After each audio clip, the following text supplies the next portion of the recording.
Hola, hola, ¿qué tal? Invitación cordial a Profundidad de Campos en una nueva sesión para conversar con una senadora que representa a la región con mayor cantidad de votantes del país, una mujer que desde muy joven comenzó a militar en su partido. ¿De quién se trata? Aquí está la ficha de presentación.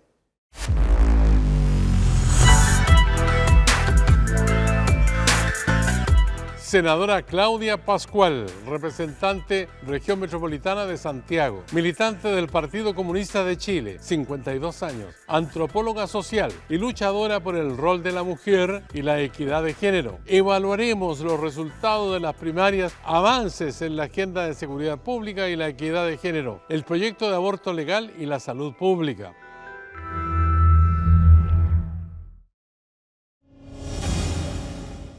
Hola, ¿qué tal? Saludos cordiales en TV Senado, Profundidad de Campos, acá en el Salón de Honor del Congreso Nacional en la ciudad de Valparaíso, para conversar hoy día con la senadora Claudia Pascual Grau.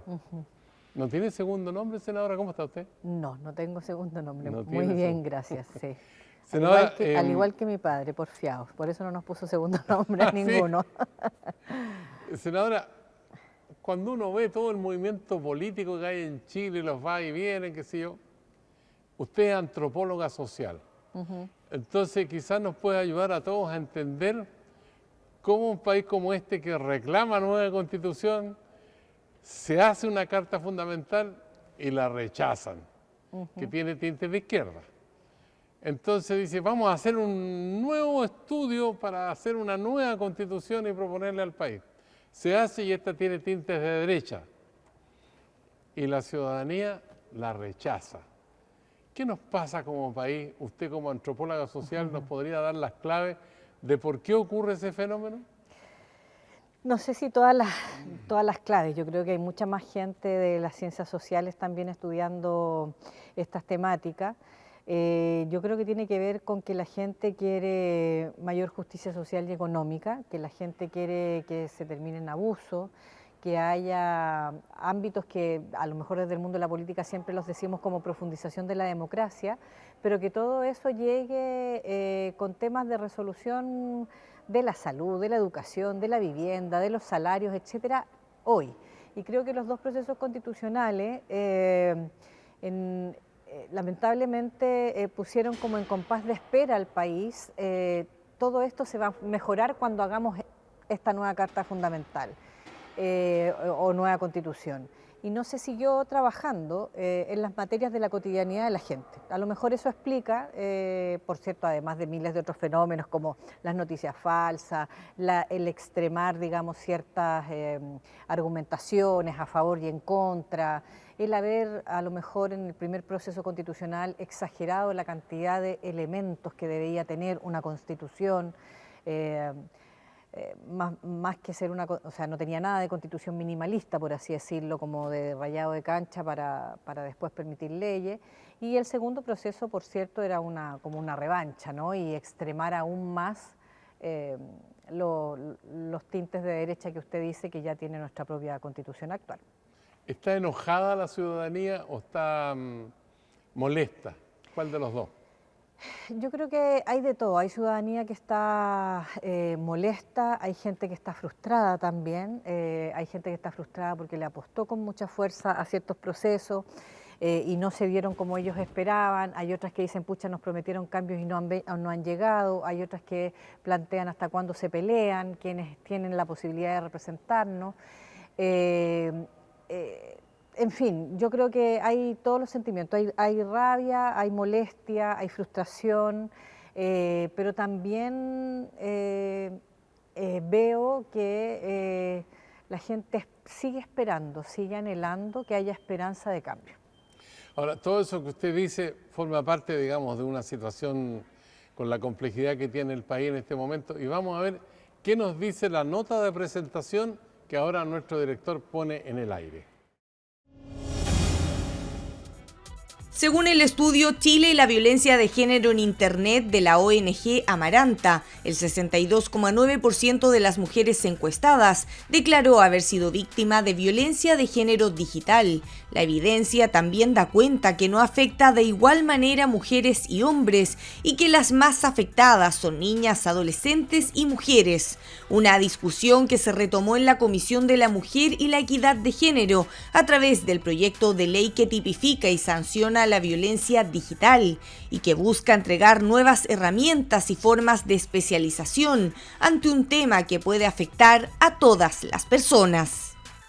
La violencia digital es un fenómeno estructural que con el uso de las nuevas tecnologías se va actualizando. Las agresiones más reportadas de este tipo son el ciberacoso, la violencia verbal, el hostigamiento, el envío de imágenes sin consentimiento, la difamación, publicación de información personal, entre otras, expresiones de violencia que a través de esta ley marco se buscan tipificar. Bueno, ahí tenemos un cuadro de la realidad de hoy y este fenómeno lo vimos en la historia de Chile. Si uno revisa de los tiempos de la colonia para acá, siempre hubo violencia contra la mujer en distintos planos de la sociedad, no importando la clase social, porque en algunos casos se mantenía oculta esta violencia. Sí. Pero ahora pasamos a otro estadio con esta violencia digital que es mucho más masiva. ¿Hay remedio para eso, senadora? Sí, los remedios son primero que nada una educación y una transformación cultural, donde efectivamente los temas de que no se vea que cuando las mujeres piden más derechos, ser respetadas en igualdad de dignidad y de derechos no significa que le van a quitar un derecho o un privilegio a un hombre, sino que vamos a igualar cancha. Y eso es bien relevante porque efectivamente la formación, la educación, el debate de estos temas en la agenda pública, el marcar posición en pos de la igualdad y la equidad de género es fundamental para prevenir y sancionar la violencia de género. Y la violencia digital no es es un fenómeno nuevo porque es una nueva manifestación, una nueva forma donde se da la violencia de género. Pero la violencia de género, como usted dice, es estructural a la historia de la humanidad y por lo tanto desde esa perspectiva hay periodos de la historia de la humanidad que ha sido mucho más fuerte que otro, pero siempre ha existido, digamos, ¿no? Y desde ese punto de vista tenemos hoy día cada vez más especificidad de estudios que nos plantean nuevas formas y manifestaciones de fenómenos que antes podían darse, por así decirlo, más en el tú a tú, más físicamente, más presencialmente y que hoy día pasan a la virtualidad o a lo digital, digamos, que no solo afecta a una persona, sino que el tema de lo digital es que puede ser masivo y colectivo muy ampliamente, ¿no? Entonces tiene tiempos son tiempos más rápidos y al mismo tiempo puede abarcar a muchas más personas en muy poco tiempo. Con una mano en el corazón, ¿usted ve a sus colegas parlamentarios dispuestos a ponerle coto a esta situación con la misma energía que lo hacen organizaciones de mujeres y usted en especial en esta conversación? Con una mano en el corazón, no los veo a todos con la misma energía. Creo que es muy fácil condenar los eventos cuando ocurren, las manifestaciones de violencia, pero no todos ponen o no todos tienen el mismo nivel de compromiso y de comprensión de que el fenómeno pasa porque tenemos que ir haciendo esto en todas y cada uno de distintos ámbitos de la sociedad y de las legislaciones.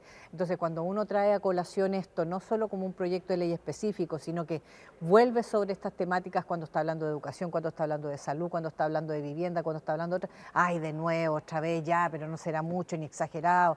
Cuando se minimiza, se banaliza o se normaliza situaciones, mire, hay que recordar que hace unos 20 años atrás, 10 años atrás, 8 años atrás solamente, se seguía cuestionando pero ¿por qué se enojan por un piropo? Y no era entender que no es lo mismo, entre comillas, lo que pudiéramos utilizar como palabra, el galantear a alguien en un coqueteo, en donde dos personas acceden y quieren estar en ese coqueteo, a que tú te sientas con el derecho a decirle algo a una niña que va pasando por la calle, o, ¿me explico? Entonces, cuando se normaliza eso, cuando no se le mira con una perspectiva crítica, claro, efectivamente se le pone menos ahínco y menos fuerza en la totalidad de temáticas que usted consulta, Sergio. Quizás nos falta, por ejemplo, introducir todas estas temáticas dentro de un concepto de educación cívica, ¿piensa usted o no? A pesar que la educación cívica ha sido subvalorada en los programas de estudio. Yo creo que en la educación se ha tratado de incorporar en los ámbitos de educación en género, en igualdad de género, en contra de todas las manifestaciones de violencia, no solo las de género, sino que contra el bullying, contra todas las violencias que se puedan dar en la comunidad escolar. Pero estos temas hay que trabajarlos muy a largo plazo, lo que no significa que uno no haga cosas hoy día. Lo que quiero decir es que no son temas en los cuales uno puede haber cambios al otro día que implementa una resolución, al otro día que implementa un manual de convivencia, al otro día que hace un acto cívico, educativo en esta materia, ¿no? Son temas que hay que trabajarlos muy sostenidamente en el tiempo y que no puede ser solo el colegio o la escuela o el ámbito educativo quien esté a cargo de esto.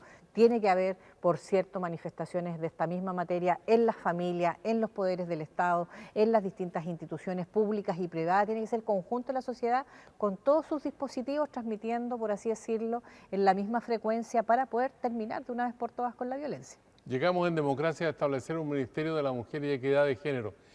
¿Usted cree que hemos avanzado con esa instancia, digamos, a nivel institucional o todavía falta mucho?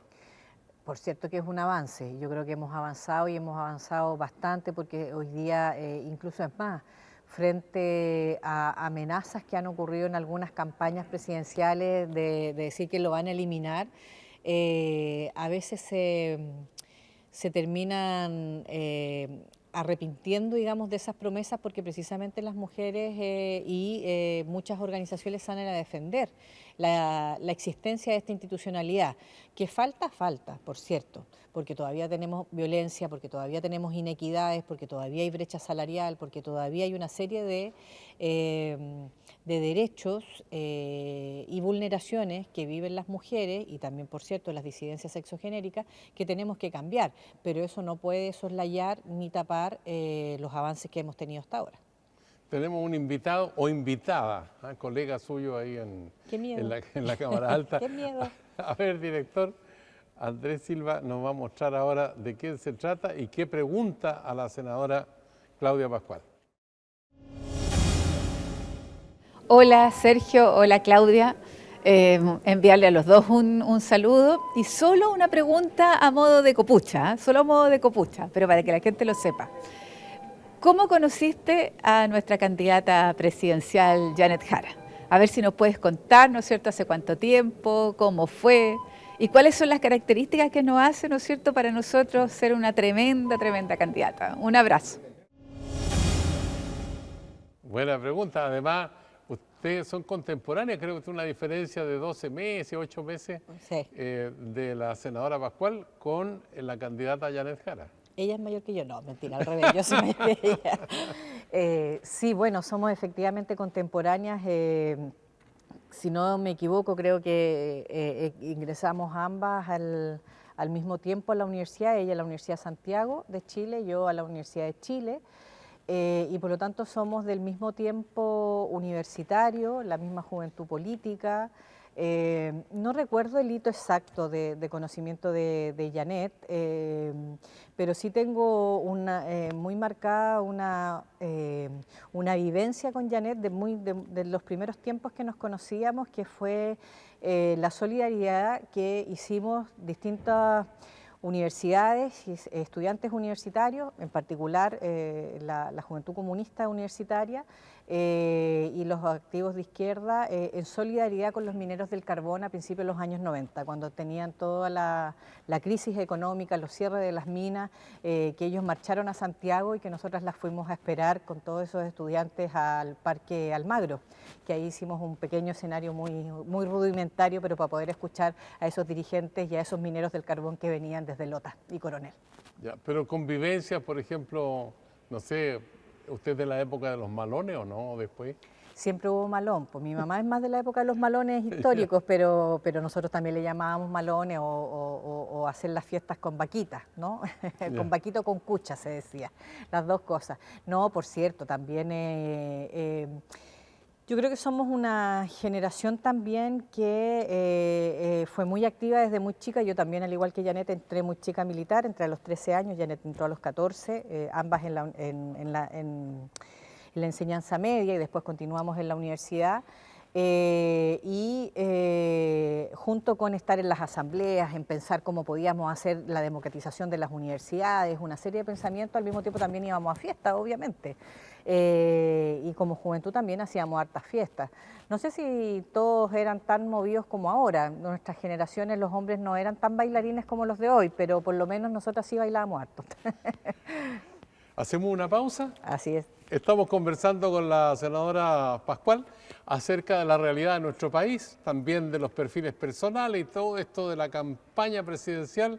Lo vamos a abordar en un instante cuando volvamos aquí en Profundidad de Campos en el canal del Senado de la República de Chile.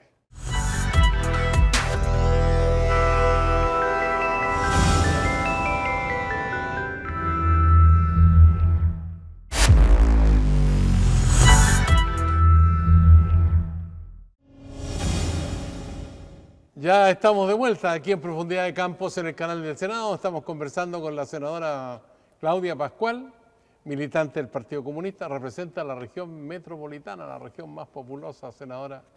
Y ahí la candidata Yanet Jara sacó una votación extraordinaria, más del 60% en esta primaria del oficialismo.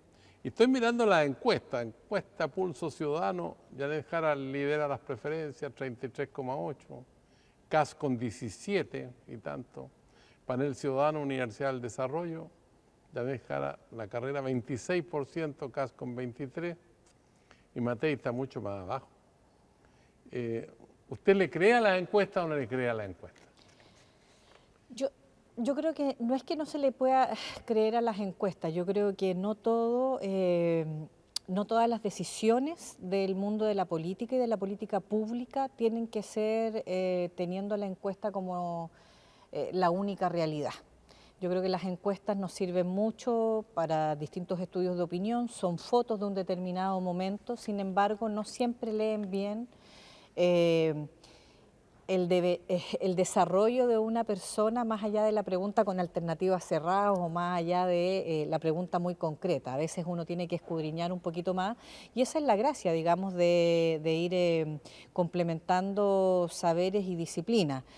Son útiles, por cierto, yo no le resto ningún mérito, pero creo que, por eso digo, yo creo que yo no podría tener opinión en función de las encuestas. O sea, yo tengo convicciones, tengo propuestas, tengo ideas, tengo sueños para mi país y para nuestra población.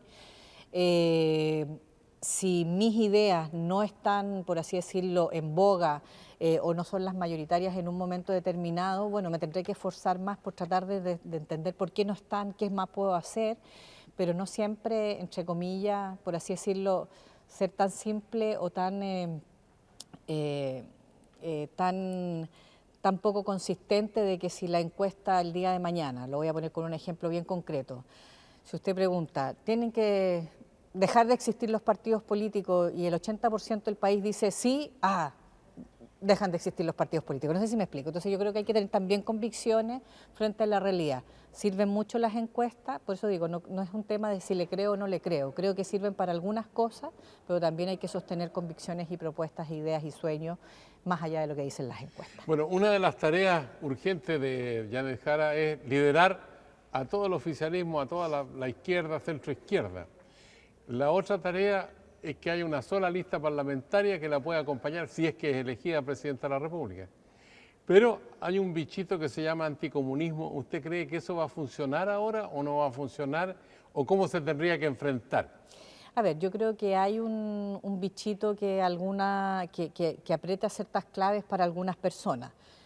Este bichito está bien desgastado, también hay que decirlo, se ha explotado durante mucho tiempo, se ha tratado de inocular durante mucho tiempo en la gente. Y creo que funciona en base a caricaturas, y los seres humanos somos muy distintos, somos diversos, y también las y los comunistas somos distintos y diversos.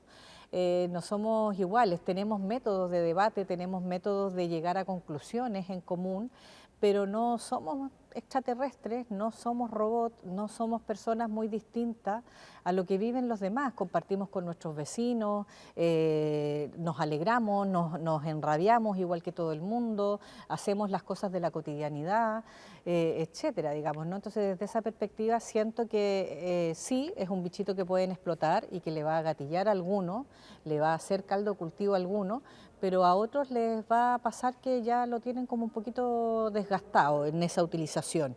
Yo creo que lo más importante no es generar hoy día de parte de la candidatura de Yanet Jara, que ya no es la candidata del Partido Comunista, es la candidata de una alianza de partidos mucho más amplia, que incluye al Partido por la Democracia, el Partido Socialista, el Partido Federación Regionalista Verde Social, Acción Humanista, Izquierda Cristiana, el Partido Radical, el Partido Liberal, el Frente Amplio, los comunistas, por cierto,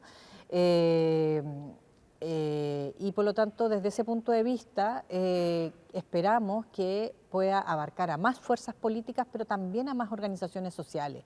Yanet lo ha planteado con mucha fuerza, una unidad político-social, y desde esa perspectiva no va a ser un liderazgo para los comunistas chilenos, va a ser un liderazgo para la ciudadanía, para el pueblo, para el país de Chile. Yo he escuchado medio en sordina, así en forma soterrada, uno de los problemas que va a haber es que los comunistas son sectarios. ¿Qué responde a eso? Yo creo que la política hoy día es cada vez más sectaria, desde parte de algunos, y no es una característica que se le pueda adjudicar a un puro partido. Nosotros hemos estado a lo largo de la historia del Partido Comunista de Chile, que el mes pasado cumplió 113 años, siempre abogando por la conformación de alianzas desde diversas posturas. Todo el siglo XX el Partido Comunista fue parte de frentes populares, de alianzas entre partidos. Por cierto, siempre a todo ser humano le es más fácil ponerse de acuerdo con alguien que piensa mucho más similar a uno mismo que con diferencia, pero también desde lo que vivimos en dictadura, precisamente a partir del golpe de Estado, lo que hemos vivido desde el retorno a la democracia nos ha convocado siempre a generar unidades. Alianzas, unión desde la diversidad y desde la diferencia también, respetando esas diferencias.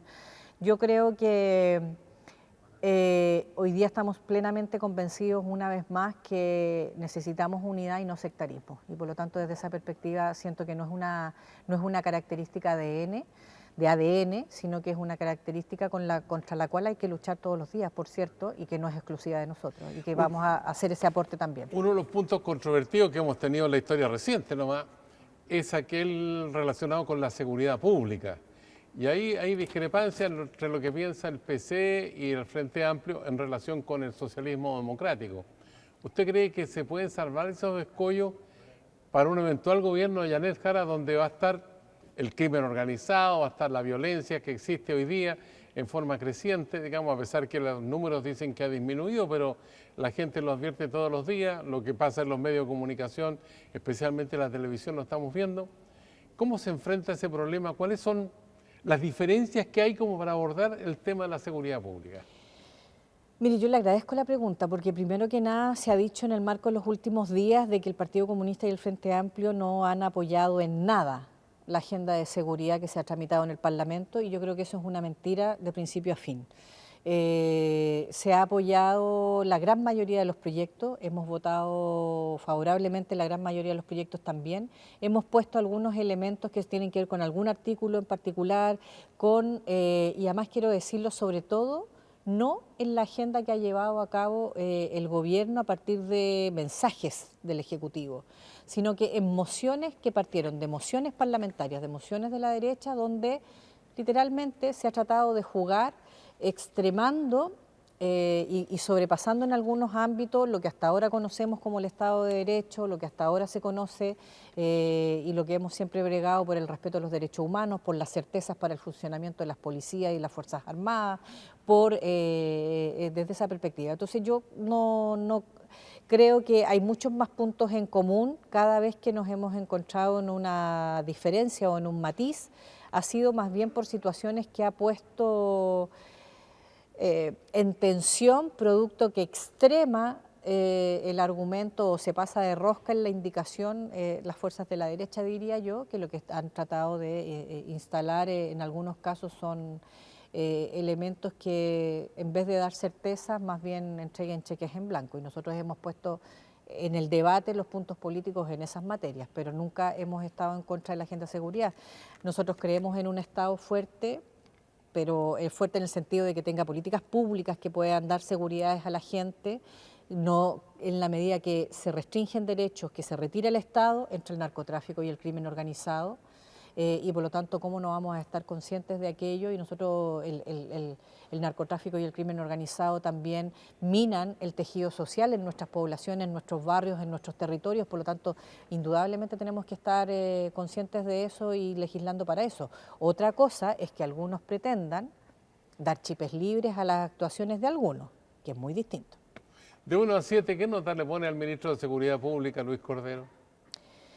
Yo creo que nunca va a ser fácil para el ministro del Interior y Seguridad Pública anteriores, ni para el actual Ministerio de Seguridad tener notas buenas, porque son temas muy complejos, como que alguien le pidiera siempre tener las mejores notas al ministro de Salud, por así decirlo, ¿no? O al de Trabajo, o de Educación también, ¿no? Son temas siempre muy conflictivos, pero yo creo que hay una política de seguridad. La instalación del Ministerio de Seguridad es un muy buen elemento, y no me atrevería a calificarlo con número. Creo que se ha tratado de avanzar muy rápidamente en una arquitectura institucional en materia de seguridad pública. No todos estos temas se tienen respuestas al otro día, y donde se ha tratado además de atacar fenómenos que, producto inclusive de la pandemia, pareciera como que nos llegaron de sopetón. Y yo tengo la sensación de que se venían dando hace mucho rato, pero más subrepticiamente, y por lo tanto de repente como que nos apareció todo. Yo creo que está sumamente encaminado, digamos, esas definiciones. Se ha hecho bien hasta ahora. Es muy difícil, porque esto es como la violencia de género, quiero decirlo. Mientras exista un solo femicidio en nuestro país, nadie se puede dar por satisfecho de la política, porque es una vida la que se pierde. Lo mismo le debe pasar al Ministerio de Seguridad y al ministro o la ministra que encabeza esta cartera, puesto que por más que se bajen los niveles de victimización, por más que se bajen las tasas de cometer los distintos delitos, mientras haya un delito, la gente nunca se va a sentir satisfecha. Escuchemos la voz del pueblo, senadora, que pregunta. Escuchemos la voz del pueblo. ¿Ciudadana o ciudadano? Mi pregunta es la siguiente: ¿cómo dentro del sistema de admisión escolar podemos modificar el que hoy día no tengamos equidad de género al momento de postular? Y es así como tenemos cursos que el sistema de admisión escolar designa alumnos que pueden ser 30 varones y quedan 3 o 4 niñas, o al revés, cursos donde la mayoría de las alumnas designadas son mujeres y quedan muy pocos varones. No se está dando la misma oportunidad y no hay equidad de género en el sistema de admisión escolar, y eso debiera corregirse. Fuerte la pregunta. Buenísima pregunta, lo vivo en vivo y en directo también yo. Mi hijo tiene 6 años, está en kinder y efectivamente le pasó lo mismo. Yo también entré con SAE a un colegio particular subvencionado y tiene más niñas que niños. Son muy poquitos niños y muchas más niñas. Sí, yo creo que hay que incorporar la perspectiva de género al sistema de admisión.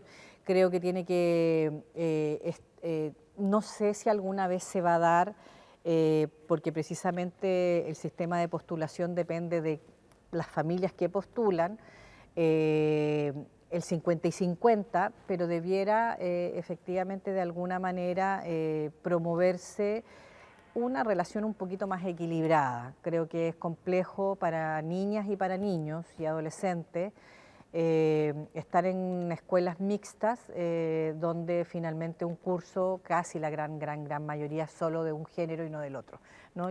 Hay que buscar, no tengo la solución específica. El SAE entiendo que funciona precisamente con una serie de elementos de análisis de la postulación de las familias. Uno postula, tiene hasta 9 prioridades con las cuales postular, 1, 2, 3, 4 hasta el 9. Uno lo elige por proyecto educativo, por cercanía del hogar, etcétera, etcétera. Entonces, ¿cómo pudiera darse también que dentro de los elementos a resolver no solo estuvieran todos los aspectos por los cuales postulan las familias, sino que también pudiera haber un equilibrio mejor en materia de género? Comparto plenamente la inquietud de la pregunta, absolutamente, eso se ve efectivamente. Haciendo un vínculo con el tema educacional, tenemos una realidad en el mundo de los 0 a los 6 años, ¿no? Toda la educación preescolar, la educación inicial. En Chile hay 1,5 millones de ciudadanos y ciudadanas que están en esos, todavía no son ciudadanos, digamos, pero van a ser ciudadanos. Y resulta que la mitad está en el sistema y la otra mitad no está en el sistema. Entonces, la partida ya parte con desventaja para los que no están en el sistema. ¿Cómo se resuelve ese problema, digamos, en un eventual gobierno de Janet Jara?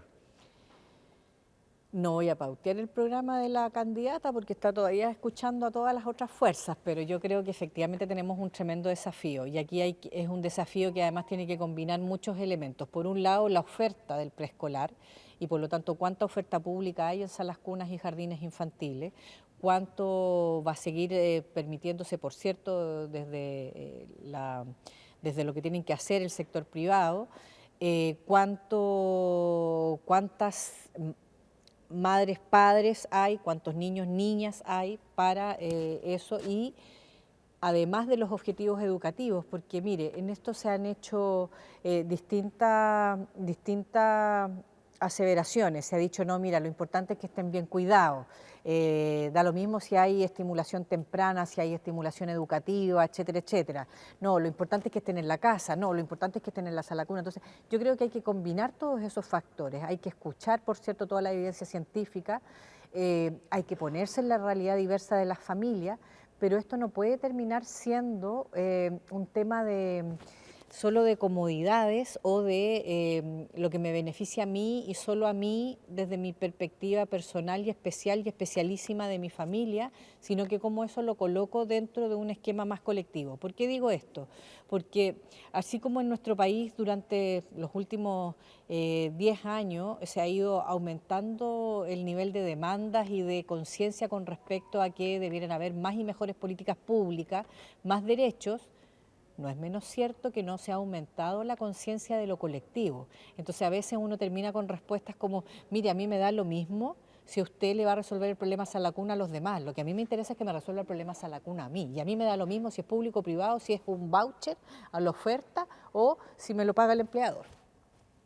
¿Me entiende? Entonces yo creo que esa gama de respuesta es tan compleja que es imposible que un Estado subsidiario como el nuestro, que no tiene los recursos suficientes para dar cuenta de todas las políticas públicas, pueda resolver ese nivel de demanda solo desde el punto de vista individual. No sé si me explico. Entonces tiene que pensar colectivamente, tiene que pensar en economías de escala, tiene que pensar también en la ductibilidad de distintos dispositivos.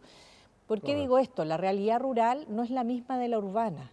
La realidad de los lugares más alejados de las capitales de región no es la misma que la capital de región. Si pensáramos solo en cuánto es el costo-beneficio, el per cápita por volúmenes de economía de escala, etcétera, etcétera, no hubiera existido nunca la escuela del profesor unidocente que existió durante el siglo XX.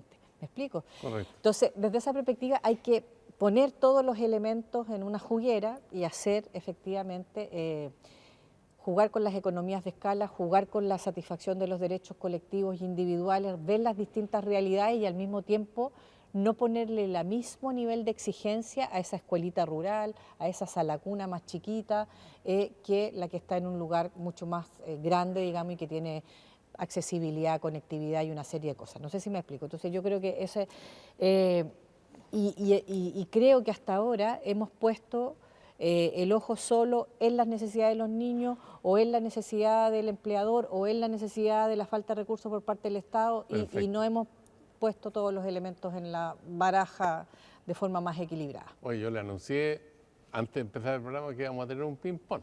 Sí, pues yo soy buena para hablar y no sé si le voy a poder contestar el ping-pong. Presidenciales. presidenciales, esperanza, Janet Jara, tonelaje político. Partido Comunista, Un partido que refleja la realidad chilena. aborto legal, Creo que es un debate que siempre se tiene que dar en democracia. Evelyn Matei,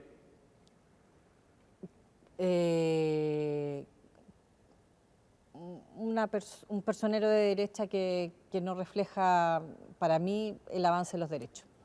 José Antonio Caz, Un peligro, listas de espera, un dolor y un drama que tenemos que solucionar. equidad de género, Un norte a trabajar todo el tiempo. su minuto de confianza a partir de ahora, ya. Yo quisiera que la esperanza le ganara al miedo. Yo quisiera que el amor le ganara al odio. Y por eso veo en estas presidenciales una esperanza con mucha convicción en Janet Jara. Senadora Claudia Pascual Grau, muchas gracias por Muchas conversar gracias con a ti. nosotros, representante de la región metropolitana, militante del Partido Comunista.